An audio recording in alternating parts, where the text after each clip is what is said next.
جناب سالبہ بیٹھے تھے، فرمایا فلاں کو بلا کے لاؤ. جب بلانے گئے تو رستے میں عورت پہ نظر پڑی. پہلی نظر تو معاف ہے لیکن دوبارہ دیکھ بیٹھے.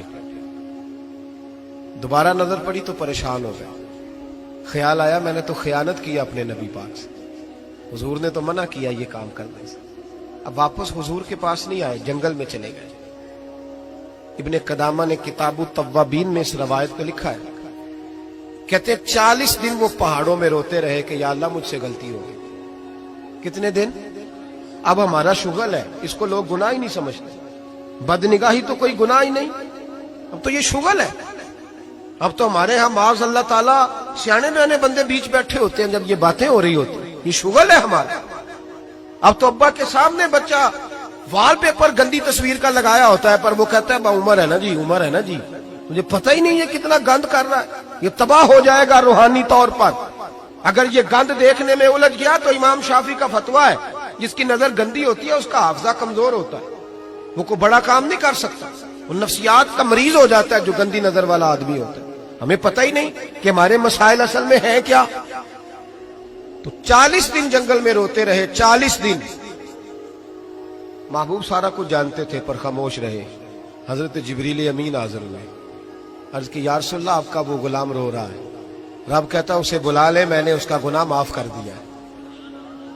تو نبی پاک صلی اللہ علیہ وسلم نے حضرت مولا علی شیر خدا اور جناب سلمان فارسی کو بھیجا. فرمایا فلاں جگہ ہے لے آؤ.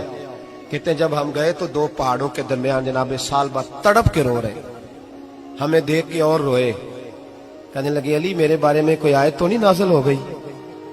تو کہا نہیں، چل حضور نے بلایا ہے. کہا اچھا حضور کہتے کیا تھے، فرماتے کیا تھے؟ کہا پتہ نہیں لیکن بلایا ہے. کہتے جب ہمارے ساتھ چلنے لگے مسجد نبوی قریب آئی تو کہنے لگے علی بہت بڑا گناہ کر بیٹھا ہوں، نظریں میلی ہو گئی، وضو نہیں آنکھوں کا، مجھے ڈائریکٹ نہ لے کے جاؤ حضور کے پاس. جب نبی پاک نماز کی نیت باندھ لینا پھر میں جاؤں گا، میں پیچھے کھڑا ہو جاؤں گا حضور کے. میری طبیعت میں حوصلہ نہیں. یہاں تو پتہ نہیں میں کس طرح عشق رسول کا دعویٰ کرتا ہوں منبر پر بیٹھ کر. اور ہماری یہ میلاد آئے گا تو محفل میلاد میں اس طرح کے دعوے ہوں گے اسٹیج پر کہ علمان والحفیظ، پتہ نہیں کیا کیا لوگ کہہ دیں گے. پتہ نہیں ہم کیا ہیں اور ہم کیا کہہ رہے ہیں. من آنم کے من دانم، پتہ ہی نہیں اور کتنا بڑا دعویٰ کر دیا. کہ میرے اندر طاقت نہیں سامنا کر دے. مولا علی فرماتے ہیں جب حضور نے مغرب کی نماز کی نیت باندھی تو انہوں نے بھی پیچھے نیت باندھ لی. اتفاق کی بات یہ کہ حضور نے پہلی رکعت میں سورہ انفطار پڑھنی شروع کر دی. اذا السماء انفطرت واذا الكواكب انتصرت واذا البحار فجرت.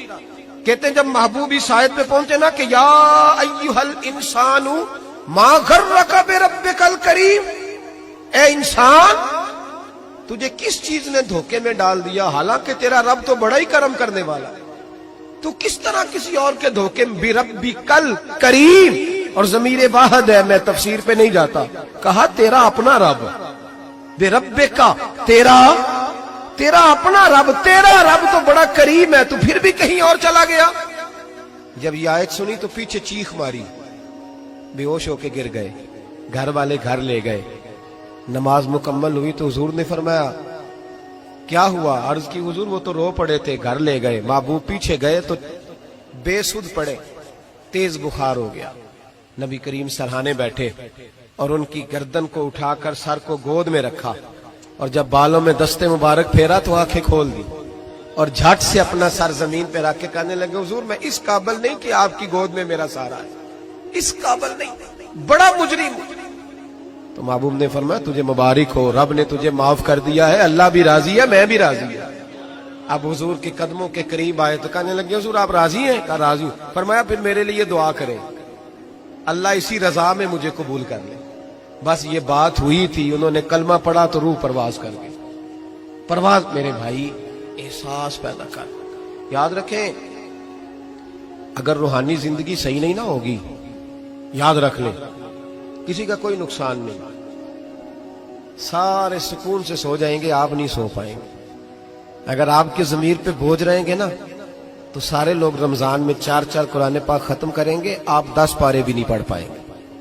اگر آپ اپنے آپ کو صحیح نہیں کریں گے، روحانی زندگی بحال نہیں ہوگی، تو یاد رکھنا بڑا اپنا آپ سارا کچھ سجا کے ظاہراً بڑے پرہیزگار بن کے بھی اپنے ضمیر کی عدالت میں فیصلہ اپنے حق میں نہیں کرا پائے. تجوریوں سے مال بھرا ہوا ہوگا لیکن گھر میں سکون نام کی چیز ڈھونڈنے سے نہیں ملے گی. اس لیے کہ الا بذکر اللہ تطمئن القلوب، اللہ کی ذات سے جڑ جانے سے دل کو سکون ہوتا ہے. کیا بہت بڑی سزا نہیں مالک کی کہ انسان سارا کچھ کرے، فارغ ٹائم ہو تو وہ ٹی وی دیکھے؟ کیا بہت بڑی سزا نہیں کہ 3 مہینے کی چھٹیاں بھی اسے ہوں لیکن وہ ایک سپارہ قرآن پاک نہ پڑھ سکے؟ وہ گپے مارنے بیٹھے تو 6 گھنٹے لگا دے اور تسبیح دی جائے تو 10 منٹ میں بس ہو جائے، درود پڑھا ہی نہ جائے. یہ سزا نہیں؟ کیا یہ کم سزا ہے کہ وہ دنیا دراز پہ گھوم آئے لیکن مسجد میں جائے تو اسے کچھ بنے؟ کیا سزا نہیں؟ اللہ سے معافی مانگے، مل کے اس کے حضور استغفار کریں، باطن کی زندگی آباد کرنے کی کوشش کریں. چھوڑ دے بن کے بیٹھنا، آگے آگے بڑھنا، اپنے آپ کو شمار کرنا.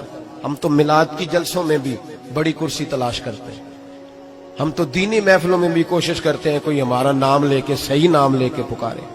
کوئی، میں میاں چنو میں تھا کل مغرب میں، تو ایک صاحب کہنے لگے ولی کامل. میں نے بعد میں ان سے کہا کہ آپ کو پتہ ہے میں کیا ہوں؟ اتنا بڑا دعویٰ میرے حق میں آئندہ نہ آپ کریں، اور مت سمجھے کہ آپ تھوڑے اچھے برے جملے استعمال کریں گے تو میں خوش ہوں گا. میں جو ہوں نا، میں اس کے اندر بڑا مطمئن ہوں، میں اس سے آگے نہیں بڑھنا چاہتا. پتہ سارا ہے سردار نو کیتیاں دا، پتہ سارا ہے سردار نو کیتیاں دا، ایدہ پردہ چپایا ہی تیرا پلا ہو سی. وہ بو علی سینہ سے سنے جی، سنے، بو علی سینہ سے کسی نے کہا تھا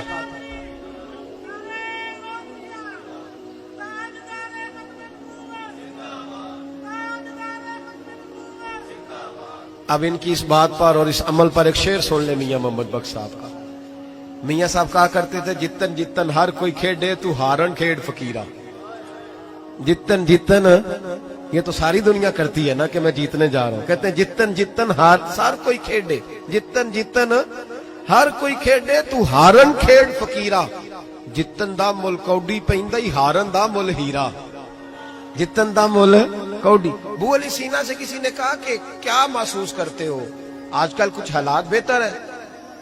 تو بو علی سینہ چونکہ حضرت ابو الحسن خرقانی کے مرید تھے، ہاں سائنسدان ہونے کے ساتھ ساتھ صوفی تھے، درویش تھے.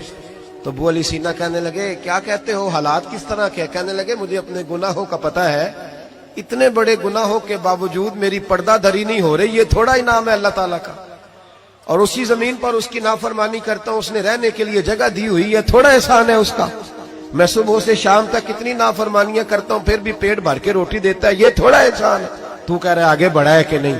یہ بڑی بات ہے کہ اس نے زمین پہ رکھا. اعلیٰ حضرت فاضل بریلوی کے والد مولانا نقی علی خان صاحب رحمت اللہ تعالی علیہ، امام المتکلمین، ان کے حالات میں لکھا ہے ایک آدمی کو آپ نے نا جگہ دی، کو 10 مرلے آپ کا پلاٹ تھا یا 5 مرلے کا.